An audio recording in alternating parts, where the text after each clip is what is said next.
Merci Christian de nous accueillir sur la place Naples, sur les pelouses de la place Naples et sous les arbres de la place Naples. Peux-tu nous faire un petit point sur le patrimoine arboré de la ville de La Roche? Là, si tu veux, à l'origine de la place, il y avait beaucoup de platanes. De l'autre côté, ils sont encore beaucoup plus gros. Ils datent de 1940 à peu près. Ceux-là sont un peu plus jeunes. Ils ont une quarantaine d'années. Et donc, quand la place a été refaite, on a voulu diversifier. Et là, on a ceinturé tout le tour de la place, tu vois, avec les Liriodendrons, là, Tulipifera. Parce qu'on s'aperçoit qu'il y a plein de nouvelles pathologies qui arrivent. Donc, pour faire face au réchauffement climatique, on essaye de diversifier. Tu le sais sans doute, on a eu le prix national de la diversité végétale. Ça nous a récompensé de tout ce qu'on essaye de faire. On essaye de végétaliser nos rues au maximum, tu vois, les pieds de mur, etc.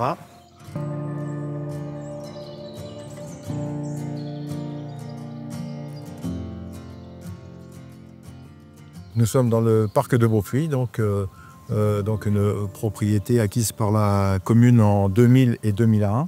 L'idée, c'était d'ouvrir ce parc au public, donc c'était le souhait de la collectivité à l'époque. Le rachat de ce parc, c'était vraiment l'ouvrir au public. Et donc, il y a eu un gros travail de fait sur la création de sentiers à l'époque. Donc voilà, on avait travaillé avec un architecte paysagiste, M. Lebrun, à l'époque. Ce parc, eh bien, on voit qu'une vingtaine d'années après, on percevait bien qu'il y avait un travail à faire pour le régénérer, n'est-ce pas? Et donc on a décidé donc, de consulter un architecte paysagiste maître d'œuvre, voilà, enfin une consultation. D'accord. Plutôt donc sur la partie arboricole, forcément. Ouais. Un aspect sur le patrimoine, donc sur tout ce qui est pierre, voilà, de vieilles pierres, à régénérer. Voilà, oui, vous avez vu ici, donc on a des murs, notamment en pierre, qu'on a tenu à conserver.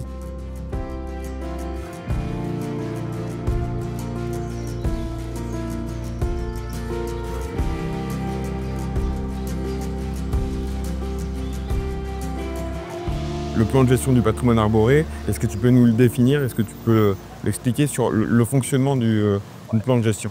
Donc c'est phasé année par année. On sait exactement ce qu'on a à faire tous les ans sur notre patrimoine. Et aussi, suite à l'expertise, on a eu des abattages sécuritaires à faire. Donc ça, c'est un petit peu compliqué à gérer parce que qui dit recensement, Oui. Dit on recense les arbres qui ont des problèmes et ceux qui sont très dangereux, on est obligé de les abattre. Donc au niveau de la communication avec les riverains, ça peut être un petit peu compliqué. On a réalisé des petits panneaux en fait, de communication où on explique ici a vécu un arbre, on explique pourquoi il faut le tomber. Et une fois que ça s'est positionné, on abat l'arbre et ensuite on s'engage à replanter. L'arbre, c'est l'hôte de plein d'insectes, de plein de vies. L'arbre abattu, alors en ville, j'imagine qu'on ne peut pas laisser les troncs comme ça. Il y a des endroits où vous pouvez laisser... Alors, il y a des endroits, alors si le fût n'est pas fragilisé dans nos zones en gestion différenciée 3 et 4, on peut laisser le fût. Et aussi, depuis cette année, on essaie de valoriser tout le bois que l'on coupe. Alors, on travaille avec des séries mobiles et on fait des planches ou des poutres. Et après, on réutilise ce matériau pour aller faire des passerelles ou le banc. Voilà. Donc ça, c'est assez nouveau aussi. Donc un circuit court pour réutiliser la matière première. Ouais, d'accord. c'est ça. La gestion différenciée, on a commencé à le faire, c'était déjà il y a 25 ans. Oui. Peut-être, il y a longtemps, on avait commencé au domaine des étangs dans le bourg. D'accord. Et là-bas, au début, effectivement, il a fallu quand même une vingtaine d'années, peut-être pas 25, une vingtaine d'années. Il a fallu expliquer quand même, effectivement, aux gens, donc on a mis aux administrés, parce qu'en fait, on a l'habitude c'était en cœur de bourg, donc on avait une tonte importante sur l'ensemble de la zone. Et on a commencé après à faire de la tonte que le long des allées, là, comme on le fait ici, 2 mètres de chaque côté, pour bien montrer que c'est une volonté. Et après, donc on laisse pousser l'herbe et c'est de la coupe de foin, quoi. Voilà. D'accord. Donc les partenaires. En prairie et puis avec des agriculteurs, j'imagine. Ouais, voilà. Alors oui, en général, on a des contrats. Enfin nous, quand c'est la commune, c'est directement avec les agriculteurs. Quoi. Et est-ce que ce plan de gestion établi avec la Chambre d'agriculture vous donne un cahier des charges sur la relation aux prestataires sur le mode de taille, le mode d'entretien. Oui, alors là, dans le dossier, bien sûr, on a, c'est ce que je disais tout à l'heure, dans les préconisations, donc on a la nature de l'entretien qu'on doit faire par rapport à la haie concernée et aux essences présentes, quoi, bien sûr. Hein, voilà. Et donc, ça, c'est transmis directement à l'entreprise. Si on ne le fait pas en direct, si on le fait en direct, mais si on ne le fait pas en direct, transmis à l'entreprise. Et donc, le cahier des charges, clairement, elle l'a, puisque c'est le dossier du plan d'exploitation, en fait. Voilà. Ok. Pour la partie qui la concerne, quoi. D'accord. Donc, en fait, la troisième, une des troisièmes aussi raisons et d'intérêt de ce plan aussi, c'est de travailler plus facilement avec le prestataire Voilà, extérieur. exact. À avoir des... Oui, parce que en fait, les affaires sont très claires, je dirais. Hein. Bah oui, c'est ça. C'est que... sur la nature des interventions. Donc voilà, alors c'est un intérêt auprès de la population, c'est que les gens savent quand est-ce qu'on va intervenir sur la haie qui est par exemple derrière chez eux. Oui, ce sera dans 1 an, dans 2 ans, 3 ans, mais il y a une connaissance. Donc souvent, ça permet de faire comprendre que voilà, ça se gère dans le temps, mais c'est pas oublié, quoi. Donc ça c'est important. Et puis aussi nous en termes de coûts aussi, de budget, parce que ça veut dire que tous les ans on sait qu'on a une certaine somme à mettre sur un plan pluriannuel et voilà.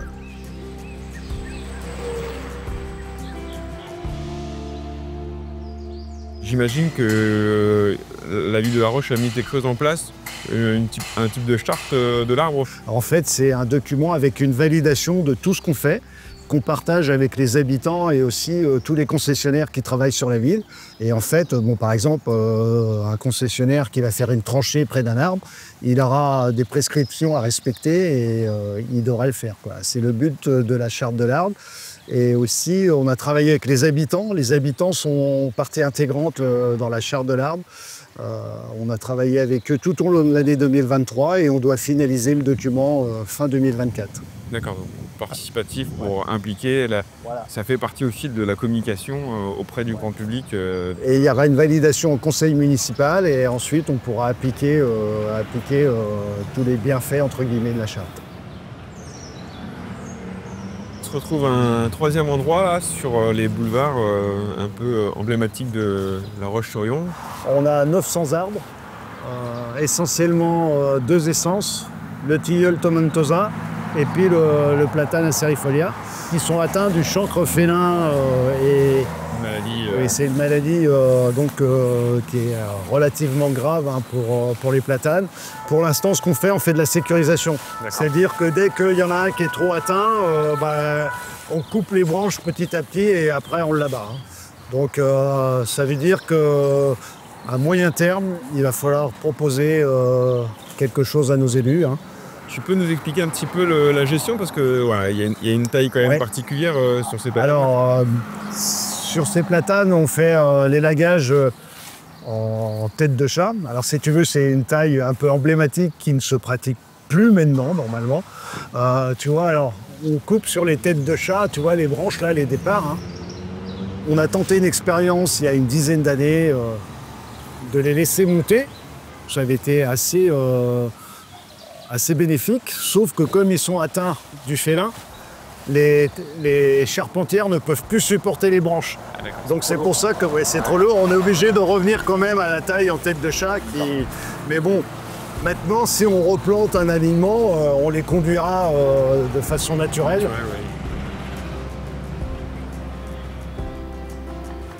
Donc là, on est devant une zone un peu particulière. Est-ce que vous pouvez nous expliquer en quoi elle consiste cette zone Dans le projet de requalification du parc, il y a plusieurs espaces qui sont prévus pour faire de la régénération naturelle en fait. Donc c'est des espaces qui sont aménagés avec on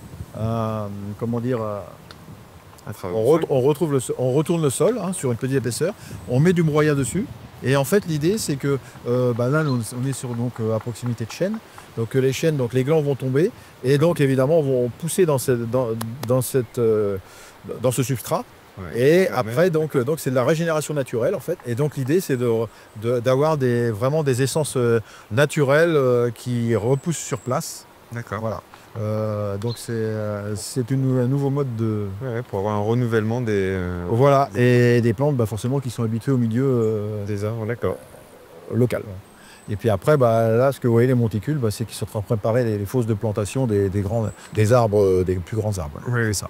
On a fait les choix, là, les essences, enfin des essences. Les essences étaient déterminées par, déjà à l'amont, mais au moins sur les sujets. On est allé choisir un par un chez le pépiniériste. D'accord. Voilà. Et puis, donc là, ça va être replanté avec de nouveaux sujets plutôt conséquents.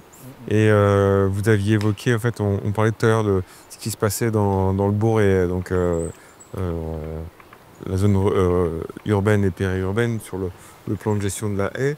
Ce plan-là, il arrive à échéance Oui, tout à fait. Oui, parce qu'on l'a réalisé en 2011, donc effectivement, il arrive à échéance bientôt. Donc on doit le renouveler normalement pour 2026. Donc ça veut dire qu'il va falloir que dès 2025, on se mette à travailler donc, sur le futur plan d'exploitation, voilà, avec forcément une mise à jour, oui, bien sûr. Hein, donc, et on intégrera donc ici, voilà, on va intégrer, il y a des arbres isolés, il y a les boisements, tout ça. Donc il va falloir qu'on intègre ça dans ce plan d'exploitation, en plus de ce qui s'est rajouté dans le bourg aussi. D'accord. Voilà.